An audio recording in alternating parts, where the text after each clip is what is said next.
Noteikti jāsaka, lai visiem nav satraukums un par kailo patiesību, tad nebūs nekādu slaidu ar 18 plus saturu. Lai gan kails, bet tomēr tas kailums būs nedaudz pieklājīgi kails, un beigās mēs noteikti nokļūsim līdz kailumam. Jā, esmu Lita Marnauzema un prieks jūs redzēt. Esmu Emergen inženierijas un tehnoloģiju risinājumu viceprezidente, un tad šodien jums pastāstīšu, kas tad iedošu tādu ieskatu, kas tad ir produktu vadība un ko mēs ar to saprotam. Aldis jau iesāka, ka mēs dzīvojam tādā projektu laikmetā un kā mēs kaut ko gribam realizēt, mums ir kāds uzdevums, kāds mērķis, kas jāsasniedz, mēs to noteikti taisam vai realizējam ar projekta pieeju, mēs nospraužam, mums ir mērķis, mums ir laiks, mums ir nauda, kas ir jāiztērē, laiks, kurā tas viss ir jāizdara, un beigās mums ir rezultāts. Bet, ja mēs paskatāmies uz statistiku un ņemam jebkuru statistiku, ko mēs gribam skatīties par projektiem, joprojām liels projektu skaits, daudz projektu mums tomēr izgāžas. Ja mēs paskatāmies uz IT nozari, tad aptaujājot cilvēkus, kas ir realizējuši šo projektu, gan jaunu sistēmu izstrāde, gan jaunu aplikāciju izstrāde, gan tur pāriešana no on-premise risinājumiem uz cloudu, mēs redzam, ka cilvēki uzskata, ka vismaz puse no projektiem, ko viņi ir realizējuši, uz ko skatījušies, ir vai nu bijuši neveiksmīgi, vai viņi nevar pateikt, ka tie ir bijuši veiksmīgi, kas nozīmē, ka mēs kaut ko beigās tomēr neesam izdarījuši. Mēs ar projektu pieeju noteikti sabūvējam ļoti lielas sapņu pilis pašā sākumā. Mēs uzrakstam milzīgu, detalizētu tehnisko specifikāciju, kas mums beigās tanī noteiktajā laikā, par kuru mēs esam vienojušies, ir arī jārealizē. Bet vai tiešām tas mums tā izdodas, vai tiešām mums sanāk beigās tikt līdz tai īstajai tehniskajai specifikācijai, par kuru mēs bijām sākumā novienojušies. Un, ja mēs paskatāmies uz to statistiku, kas tad ir par iemesliem, kāpēc projekti ir neveiksmīgi, tad kā pirmie 3 tie galvenie, ko cilvēki arī min un kas parādās, ir to, ka tomēr mums kā organizācijai, kas veic šo projektu, mainās prioritātes laika gaitā, kamēr mēs realizējam šo projektu, vai arī pašam projektam, jau sākotnēji izvirzītie mērķi, mums tur projekts ir uz gadu vai 2 vai 3, kā mums šobrīd arī valsts pārvaldē notiek, tad pirmajā punktā izvirzītie mērķi pēc tiem 3 gadiem varbūt vairs nav aktuāli, bet mums viņi ir jārealizē, jo mēs to esam apņēmušies. Un, ja mēs skatāmies, kāpēc tad dominē šie projekti mūsu pieejā un mūsu skatījumā, varētu teikt, ka tas ir tāds drošības spilvens, droši. Mēs esam vienojušies, kas mums ir jāizdara pašā sākumā. Un mēs neko neriskējam. Kā mēs te esam parādījuši, jāvienojas par visu pirms mēs iekāpjam tanī laivā. Mēs ar laivinieku novienojamies, mēs gribam nokļūt no punkta A līdz punktam B par tādu summu, un viņš mums saka, ok, 30 minūtēs tu tur būsi. Un tas ir droši, mēs zinām, ka mēs tur 30 minūtēs nokļūsim. Un ja mēs skatāmies uz to īsto projekta definīciju, tas ir kaut kas inovatīvs, es jau te daudz atkārtojos, konkrētā laikā, konkrētos resursos realizēts uzdevums, ka mēs visi zinām, mēs tanī brīdī saprotam, ko mēs gribam. Mēs it kā saprotam, ko mēs gribam, bet tomēr jāsaka, ka kaut kas nestrādā, jo tā statistika rāda, beigās nesanāk tas, kas mums ir bijis plānā, vai beigās klienti nelieto to, ko mēs esam realizējuši, un tas mūsu redzējums ir tāds, ka realizējot projektu, mēs fokusējamies uz nepareizajām lietām. Mēs fokusējamies uz laiku, mēs fokusējamies uz tām izmaksām, kas mums ir iedotas vai pienākas, vai kas mums ir jāiztērē, un mēs fokusējamies uz tiem superplāniem, ko mēs esam pašā sākumā sadefinējuši, pie kuriem mums ir jāpieturas un no kuriem mēs nedrīkstam nekādā veidā novirzīties. Bet ar šo visu stāstu par produkta pieejām mēs noteikti negribam pateikt, ka projekts ir kaut kas slikts. Projekta pieeja ir vajadzīga, bet mums ir jādomā un jāmeklē veidi, kādā veidā mēs komunicējam ar klientiem, kā mēs skatāmies uz mūsu klientiem un kā mēs izzinām klientu vajadzības un kā mēs vienojamies ar klientu par to, kas tad beigās viņam ir vajadzīgs, nevis mums, kā projektā organizētājiem un rīkotājiem. Un kā to izdarīt? Mums ir jāmaina fokus. Ja projektā mēs fokusējāmies uz laiku, izmaksām un plāniem, tad ar produktu mums ir jāfokusējas uz klientu un klienta vajadzībām. Kā ir teicis Pīters Drakers, you are what you measure, tu esi tas, ko tu mēri, kas nozīmē, ka mums ir jāsāk skatīties bišķi savādāk uz to, ko mēs darām, un jāmēra savādākas lietas un jāskatās uz vajadzībām savādāk. Ja mēs skatāmies no tādiem lielajiem organizācijas mērķiem, ja mums ir vajadzība, kas mums ir jārealizē, organizācijai, protams, neviens nav atcēlis, ka mums ir konkrētais budžets, kas mums ir atvēlēts, un mums viņš ir jākontrolē, mums ir jākontrolē tie termiņi, mums ir jāpārvalda visi iespējamie riski, kas mums ir. Un tā ir tāda ļoti klasiska, standartizēta projekta pieeja, kā mēs skatāmies uz lietām. Bet jautājums, vai tas tiešām ir mums kā izstrādes komandai vai mums kā klientam, vai tiešām tas ir tas svarīgākais, uz ko mums vajadzētu skatīties un uz ko mums vajadzētu fokusēties. Mums, protams, par to ir jāatceras, bet ja mēs paskatāmies, kas tiešām ir svarīgi, mums kā izstrādātājiem, jums kā pakalpojumu saņēmējiem un klientam kā gala produkta saņēmējiem, tad mums būtu jāskatās, būtiskākais, uz ko mums būtu jāskatās, tās ir tās kavēšanās izmaksas vai angliski cost of delay, ko mēs ar to saprotam. Ja mums ir vairāki darbi, kas mums ir jārealizē, produkts vai klients pieprasa vairākas lietas, tad mēs esam spējīgi izvērtēt, cik katra no šīm lietām vai vajadzībām vai featurām, kā mums patīk teikt arī, ir svarīga klientam un cik izmaksātu šīs features jaunā risinājuma neieviešana 3 mēnešos, 6 mēnešos, 9 mēnešos, un ja mēs redzam, ka tas ir tas, kas ir klientam visvairāk vajadzīgs, bet mēs to atliekam kā 3. prioritāti un ieviešam vēlāk, tas nozīmē, ka tas ir mums kā uzņēmumam vai organizācijai zaudējums tēlā, zaudējums iespējams ieņēmumos, ko mēs bijām plānojuši, ka mēs izlaižot šo jauno risinājumu, klienti sāks, piemēram, maksāt vairāk naudas, ja, tas nozīmē, mēs vēlāk sākam pelnīt to naudu, un mums ir jāspēj šis izrēķināt. Mums būtu jāuzrauga arī gan ienākošā rinda, gan kļūdas, gan jaunas izmaiņas. Jāskatās, kā mēs manevrējam ar šo kļūdu izmaiņu, tā teikt, svariņiem, ja, ko mēs darām. Varbūt būtiskāk ir novērst kļūdu, varbūt būtiskāk tomēr ir uztaisīt kaut kādu jaunu feature tanī mūsu risinājumā, bet noteikti mums ir jāskatās, kas klientam, ko klients prasa un uz kurien mums ir jāvirzās, lai tā rinda, par ko komanda atbild, arī nav ļoti, ļoti liela. Tad mums noteikti ir jādomā, kas ir svarīgi, cik tad pie kā komanda vienā laikā strādā, kāds ir tas, kā mēs sakam, sprinta lielums, jo tā būtība ir tāda, ka mēs pēc iespējas ātrāk mūsu klientam nododam testēšanai risinājumu, lai mēs saņemtu atgriezenisko saiti. Jo produkta būtība ir tāda, ka mēs iedodam ātrāk klientam, saprotam, kas klientam patīk, nepatīk, saņemam šo atgriezenisko saiti un labojam tās lietas, ko klients ir teicis, ka varbūt vajadzētu savādāk, bet īstenībā šito feature man nevajag, atmetam to, un pēc tās klientu atgriezeniskās saites mēs arī saprotam to nākošo lielumu, mainīgumu, ko tad mums ir jāmaina, varbūt tais mūsu ilgtermiņa plānos, jo iespējams, ka klientam kaut kādu tādu super risinājumu, kā mēs sākotnēji esam domājuši, nemaz nevajag. Un, protams, viena no tādām arī ļoti labām metrikām, uz ko skatīties, ir izstrādes ilgums, un ko mēs ar to saprotam, tas ir brīdis, kad mēs esam izdomājuši vai ienākusi ir šī prasība, man vajag jaunu pogu, piemēram, EDSā, elektroniskajā deklarēšanas sistēmā, vai man vajag jaunu formu elektroniskajā deklarēšanas sistēmā, tad no tā brīža, kad mums tiek pateikts, mums šo vajag, līdz tam brīdim, kad klients ir saņēmis viņu produkcijā.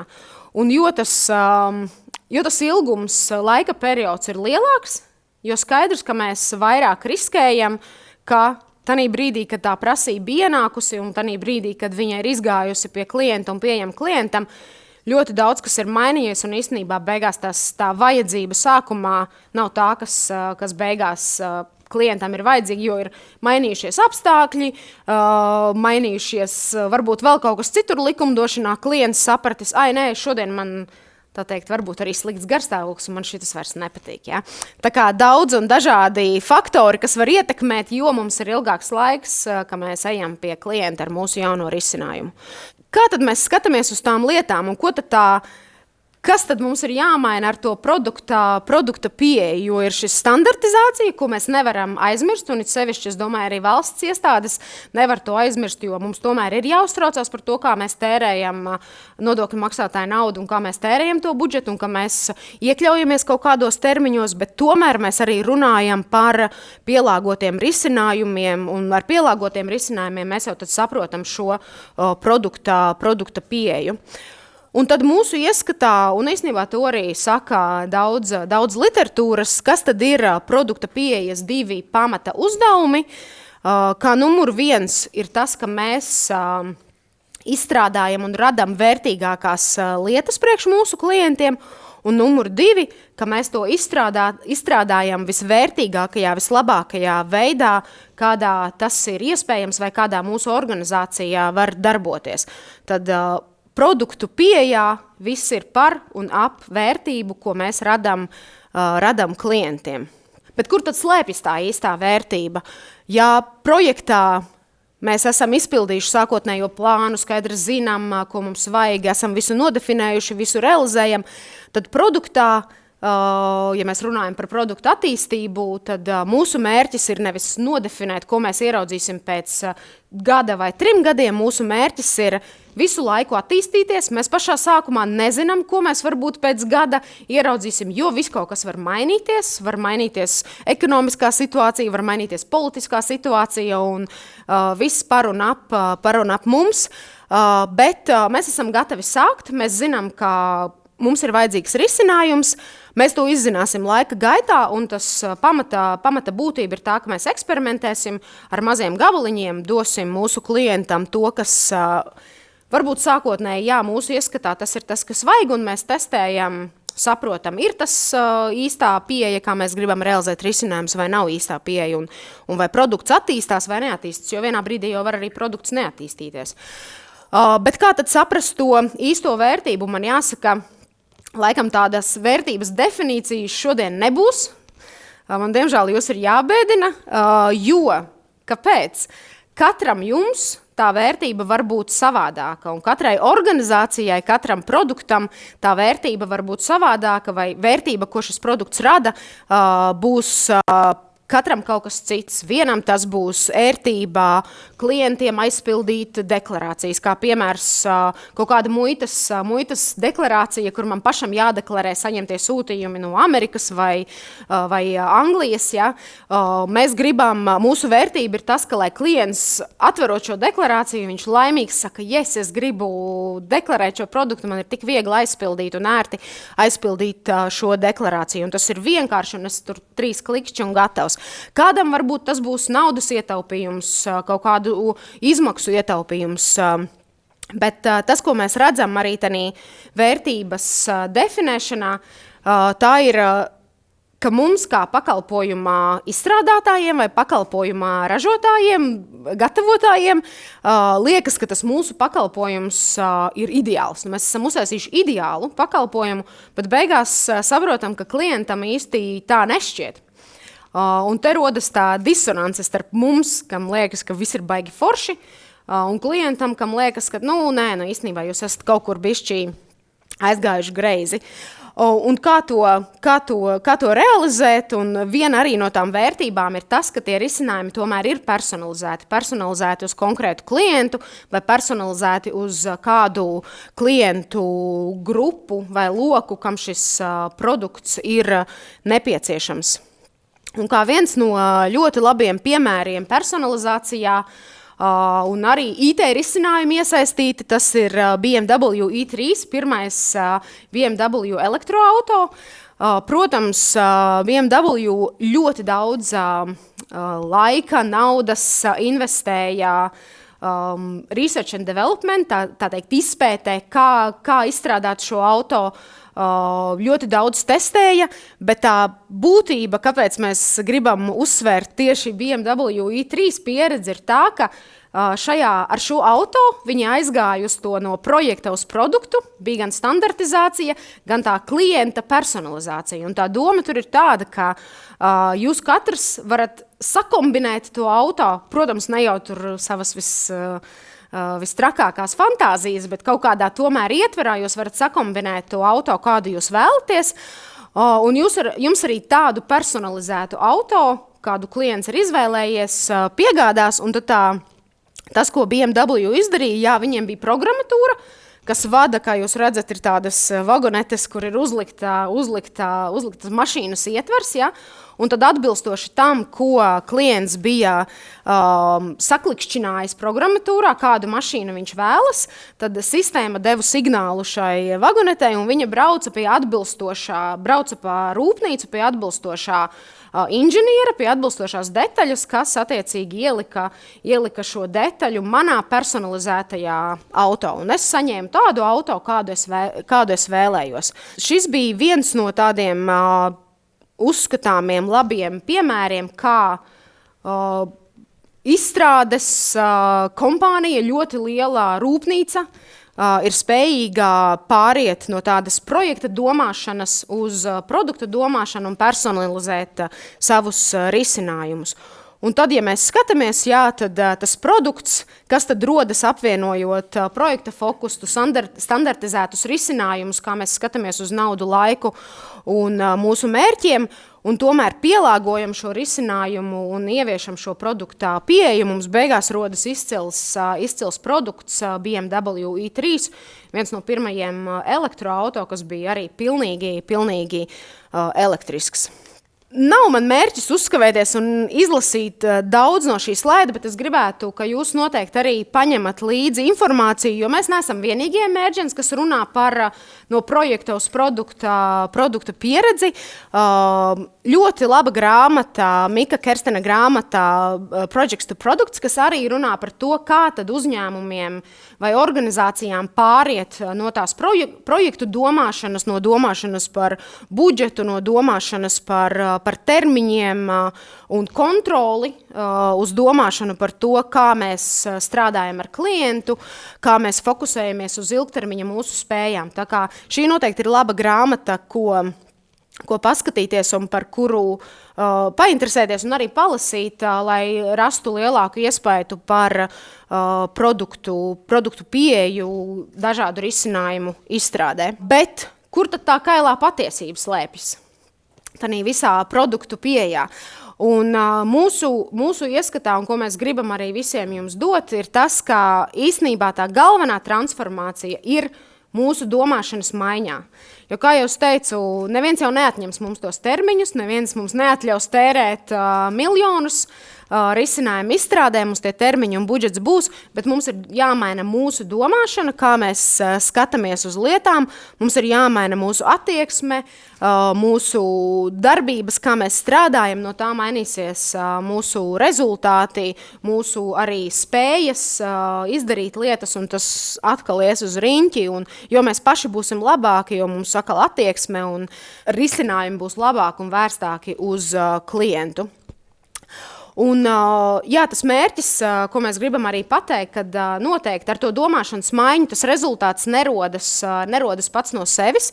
Mums ir pie tā jāstrādā, un tā domāšanas maiņa jāveic arī skatoties uz mērījumiem. Mums ir jāievieš mērījumi. Man kolēģi šodien arī jums stāstīs par to, kā mēs varam mērīt un uz kādiem mērījumiem vai metrikām mums būtu jāskatās, realizējot, izstrādājot mūsu produktus. Jāmaina domāšana, jābalstās uz mērījumiem un skatoties uz šiem mērījumiem, ko viņi rāda, jāmaina mūsu mehānika, kā mēs strādājam, un šī mehānika, kā mēs strādājam, atkal atspoguļojas mūsu domāšanā. Un ejot šo riņķi un ieviešot šo visā organizācijā vai visā uzņēmumā, mēs runājam par, angliski tas saucās System of Work, man pat īstenībā reizēm ir grūti izdomāt, kā iztulkot to skaisti latviski, bet veids, kādā mēs kā visa organizācija operējam, un ja mēs adaptējamies kā organizācija kopā šiem jaunajai domāšanai, skatāmies uz mērījumiem un uz mērījumiem balstīti mainām veidu, kādā mēs strādājam, tad mēs kā organizācija adaptējamies un mēs kā organizācija esam spējīgi augt, attīstīties un inovēt, jo arī tā produkta galvenais mērķis ir, ka mums ir iespēja inovēt, tāpēc mēs eksperimentējam, mēs ar maziem gabaliņiem darām lietas un attīstam mūsu produktu. Un apvienojot šo visu vienā tādā slaidā, ko mēs vēlamies, lai jūs paņemat līdz sev, tad kā jau minēju, labākam iznākamam mums ir jāmaina mūsu domāšana. Tas ir, mēs atzīstam, es pati varu arī to atzīt no savas pieredzes, tas ir super grūti, tas ir ļoti, ļoti grūti izdarāms, bet ja mēs to nesāksim, ja mēs to nedarīsim, pamazām organizācijā neaudzēsim, mums kā organizācijai tas nekādā veidā nepalīdzēs attīstīties, nepalīdzēs inovēt. Un tad pieci veidi, kā mums mainīties, un tas ir arī noteikti izlasāms grāmatā, ko es pirms tam pieminēju no projektiem uz produktiem. Mums būtu jāmaina tā domāšana no domāšanas par funkcijām uz departamentiem, jāmaina uz produktiem un vērtību plūsmām, jo viens produkts varam paņemt kā piemēru, es te šodien minu valsts ieņēmuma dienesta sistēmas, piemēram, gada ienākuma deklarācija, ir viens izcili labs salīdzinājums produktam, tas ir produkts, uz ko mēs varam skatīties no IT risinājumu puses, un noteikti varam teikt, ka šis produkts gada ienākuma deklarācija nav tikai viena departamenta pārziņā valsts ieņēmuma dienestā. Jo viņš sākas vienā departamentā un beidzas, tas viss process beidzas otrā departamentā vai trešajā vai ceturtajā vēl, un pa vidu ir daudzi, bet ja mēs skatāmies uz lietām tikai šauri departamentu ietvaros, mēs varam kaut ko palaist garām, ja mēs neskatāmies uz produktu kopumā un nedomājam par viņa attīstību kopumā. Tad kā otro investīcijas īstermiņa projektos, tomēr mums būtu jāskatās uz investīcijām ilgtermiņa spējā. Ilgtermiņa spējā dot klientam to vērtību, ko viņš vēlas saņemt. No konkurences par budžetu uz konkurenci par vērtīgākajiem pakalpojumiem, un šo mēs noteikti, zem šī apakšā slēpjas tas, ka mums iestādē vai organizācijā ir vairāki risinājumi, kas jāievieš. Un mēs nevis konkurējam, katrs departaments konkurē atsevišķi uz savu budžetu un savu to vajadzību, bet mēs kā iestāde kopā prioritizējam pasākumus un novērtējam, kurš no šiem pasākumiem būs visvērtīgākais klientam.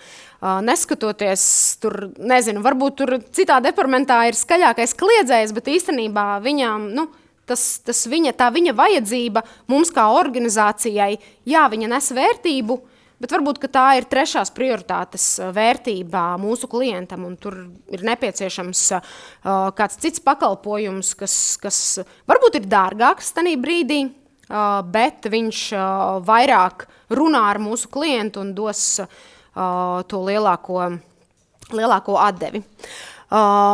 No bezriska pieejas uzņemties tomēr saprātīgu risku, un to mēs varam panākt ar eksperimentēšanu, ar maziem solīšiem. Ja mēs lielajā projektu pieejā mēs apņemamies, ka mēs tur realizēsim projektu pa 1 000 000 un beigās secinām, ka mums tur tomēr nav sanācis tas, ko mums vajadzēja, tad īstenībā jau tanī brīdī mums ir lielāks risks, ja mēs tā padomājam plašāk nekā, ka mēs ar maziem solīšiem eksperimentēsim un riskējam tomēr ar mazāku summu secināt, ka mums kaut kas tomēr nav izdevies. Es saprotu arī valsts iestādes par to riska uzņemšanos. Mums ir ļoti daudz kontrolējošās iestādes, kas pēc tam mūs neliek mierā, bet es domāju, ka tas ir ļoti liels arī komunikācijas jautājums, kā mēs pasniedzam lietas, kā mēs varbūt arī mūsu visus pieņemtos lēmumus dokumentējam, un kā mēs stāstam un runājam par tām izmaiņām, kas mums ir bijušas no sākotnēji nospraustajiem mērķiem. Un vadīšana caur kontroli uz vadīšanu caur atbildības deleģēšanu, kā mūsu komandas, kas strādā pie produktu attīstības, tomēr ir autonomas, viņām ir deleģētas tiesības pieņemt lēmumus, viņām ir deleģētas tiesības prasīt no kāda cita padomu vai palīdzību, un viņām ir tiesības arī kļūdīties. Tas ir pats galvenais, ka mēs viņiem ļaujam arī kaut kur kļūdīties, un konstatēt šo kļūdu ātrāk. Pēc iespējas ātrāk, tā ar eksperimentēšanas pieeju mēs pēc iespējas ātrāk konstatējam kļūdu. Šie ir 5 pamatvirzieni, uz ko būtu jāskatās produktu pieejā, kā aiziet no projekta un domāt par produktu. Paldies! Tādam ātram, lielam ieskatam par produktu pieeju no manis šodien viss.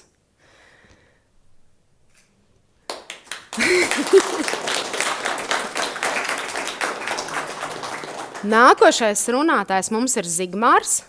Es saprotu, ka jautājumi pēc tam, ja mums būs, ja? Jā. Jā, tur jautājums. Es gribēju vienu jautājumu uzdot kas notiek ar maintenance, kad to produktu ielādot? Jo, ja tas skatās no tādas IT cikla, jo produkts ir personalizētāks, pēc tam ilgtermiņā uzturēšana var būt ilgāka, sarežģītāka un not efficient. Nu, es teiktu, ka, kā jau es teicu par to BMW, viņi jau neatkāpās no tiem saviem kvalitātes, kaut kas jau tur bija standartizēts, nav jau viņš tā, ka mēs tur varējām jebko izdomāt tanī produktā. Bet es piekrītu, jā, noteikti no uzturēšanas viedokļa tas paliek kaut kādā veidā sarežģītāk, bet tāpēc mums būtu noteikti jārunā nevis par vienu klientu, otru klientu, trešo klientu, bet mums ir klientu grupas vai nezinu, paņemam kādu vēl citu pakalpojumu, es te daudz pieminu Vidu, man mīļa tēma. Vidam arī ir dažādi veidi klienti, uzņēmumi, privātpersonas, ja? Privātpersonas arī ir dažādas grupas, ja? Un mums būtu jādomā to grupu ietvaros, tā minimizējot savus riskus par uzturēšanu, protams, ka mēs nepielāgosim katram cilvēkam. Bet es piekrītu, tas varētu būt nākošais izaicinājums, par kuru mums jādomā. Bet tāpēc jau mums ir tas eksperimentēšanas stāsts un eksperimentēšanas pieeja, un pamazām mēs domājam par to. Jā. BMW ir ļoti labs un līdzīgs piemērs. Jautājums sekojuši arī par to pašu BMW i3. Jau vairāk kā 15 gadus atpakaļ, kad bija Ford Mustang parādījis, tad bija viens no pirmajiem, kuriem bija iespēja ļoti daudz ko izvēlēties, tur zinēju, apdares materiālus un visu kaut ko. Kas ir galvenais par tiem 15 gadiem, kas ir mainījies domāšana tieši, kas atšķir to, kas bija toreiz, kā arī daudz ko konfigurēt no šī gadsimta piemērā ar to pašu BMW, kas ir galvenais ar domāšanu. Grigorijs tagad Aldis vēlas. Es tev pateikšu priekšā. Jā, davai pasaki, jo es tik tehniski neesmu. Tātad Grigorija atbilde parādījās programmatūra. Ja? Iepriekš mēs to darījām ar rociņām, tagad ir programmatūra. Tas bija jautājums uz iekrišanu izklausījās. Viņš mēģināja man, vai es kaut ko zinu par Fordu? Labi, ja nav jautājumu, mēs noteikti varam pēc tam aprunāties pēc prezentācijām. Noteikti esmu atvērta sarunām. Došu vārdu tagad Zigmāram no lielām teorijām uz praktiskākām lietām.